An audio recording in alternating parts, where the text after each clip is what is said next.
to know what are some basic tips when it comes to being careful with cybersecurity and privacy. In other words, what are the different places at which this is relevant? Whether is it email, is it a credit card transaction? What should we be careful about? As simple as little or comprehensive, where you can shed some light, and then same thing with privacy, please. So this is a very long topic. Yeah. I normally take sessions on this, but when we are on a podcast, Sure. these things to be covered in a very short while. So I would rather touch upon only the topics. Sure. Let's do that. Just mention those things. So first and the foremost thing which I recommend is that you have to have a very strong password. So this is the first thing which I recommend. People are, they are so, lousy. I would rather use the word lousy. They keep their passwords with the name of their pets, or they would keep it as their birthday or something, or a name with their birthday, and those kind of combinations which are very easy to predict. Password hacking is nowadays this kind of a job for hackers, because they have automated softwares, they have bots. So you should have, cutting down to short, you should have a password of minimum 8 character with a combination of capital, small letters, symbols, and numbers. If you do this, minimum 8 characters, you are reasonably safe. You try to keep your password as more complicated as you can. And you can have a password manager also to keep your password more complicated and keep it stored in such a safe place where people cannot hack it. So this is the first very important thing, is that they keep strong and unique passwords. You should have different password for a unique password for all your accounts. There are people, those who keep Kaushik 123 for all their accounts. So please don't do that.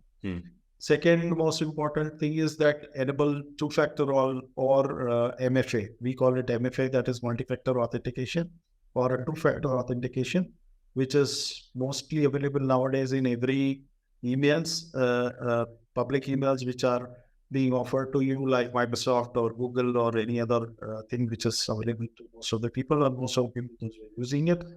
And all the banking transaction, all the credit card transactions, they offer you multi-factor authentication as well as two-factor authentication. So they give you two different passwords at two different locations. One may be the password, one may be the OTP. And if you use this multi-factor authentication and multi-factor transaction processing, probably most of the time you are saved. Most of the time, I would rather term it as 99% you are saved. Third thing, as I have already mentioned once earlier, that you should keep all your softwares updated, because most of the vulnerabilities which enters into any of your devices are basically entering through your operating systems or your browsers or any other softwares. And these softwares, no softwares are, when they are designed, they are perfect. So they have to have some of the updates or some of the bugs which are known as vulnerabilities, and those vulnerabilities can be patched up when identified. So once it is identified, the owner of that particular application or of that particular software would release a patch, which is basically, updating your software to a label wherein it will, nullify that vulnerability. So software updates, including your antivirus, including your browsers, including your operating systems, are extremely required. Don't forget to even update your MS Office also, in case if you are using MS Office and if you are using it a downloaded version, please do not forget to update that thing also. The fourth most important thing is the phishing attacks. So phishing are in multiple different manner is available or known in the cyber world. At least there are 7 to 10 different manner or different types of phishing attacks. I won't be in a position to discuss all the things over here in the interest of time. But phishing is basically, in general, in nutshell, if I explain that phishing is basically a kind of a link which is provided to you over an email, and if you click on that particular link, you are guided to some other site or a kind of a site where which you are not intended to. But it will maybe a lookalike kind of a site, or it may be a dummy site, or it may be a plain site which will allow a malware to be installed in your computer, which in turn will create a problem for you in a later stage. So phishing is very important. Do not entertain the links which you are not expecting. Do not entertain or do not click on the links which you are not known to you. Even if they are offering you, some probably some attractive offers, please do not touch them, because those offers can be very vulnerable, and that can lead you to a disaster. So don't do that. You can secure your passwords by secure your devices by having pins, by having passwords, by having biometric also nowadays, that is very popular. Or even iris also is very popular in some of the devices. So this you can do that. The most important thing is keep your data updated and backed up. See, people are very much careless about taking their backups. And only, I would rather give you a statistic that only 11% of the people all over the world are taking daily backups.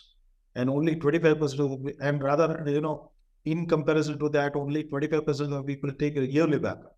So so it's completely 180 degree, but but it's very important to keep your data backed up, because if you fall prey to any of these kind of thing, and if you are losing your data, if you have ransomware in your computer, or if you are phished, if malware is entered into your computer and the computer is gone, your data is gone. At least if you have a backup, you are saved. You don't keep your backup in the same computer on the same drive, because if that hampers, if any of those malware or any of your ransomware hampers that particular drive, you will losing your backup also. So keep your data backed up on a different drive, on an external drive, or probably on the cloud. Keep at least 2 copies, and try to take alternative day backups, so at least you are safe on that. And the last thing is, uh, you have to keep on educating yourself, as well as you also have to develop certain social media habits which are good for you, not good for you, how much to disclose, how much to not to disclose, what all information to be given on the social media sites or not to be given on the social media sites, which will also include most of the privacy uh, um, you know the privacy boundaries which are to be defined by you. So very important things. Yeah. Too many things. Let's stop. Yeah, we could probably do one full episode on this, but Yeah. no, I think this was an excellent summary, Kaushik, where just to give everybody the big things to look out for, right? From passwords, you mentioned the multi-factor authentication, the ability to make sure you're updating everything, including having your own antivirus softwares, the ability to regularly taking a backup, which seems very simple, but yet people won't do it. Also, just being careful about the condition when you click that box that says yes, I accept. You don't know what you're accepting, and so being careful. So these are very good. But I think I will encourage our viewers and listeners to perhaps reach out to you or your site or other places to get more detail. But this, hopefully they get a quick bird's eye view of or some basic views.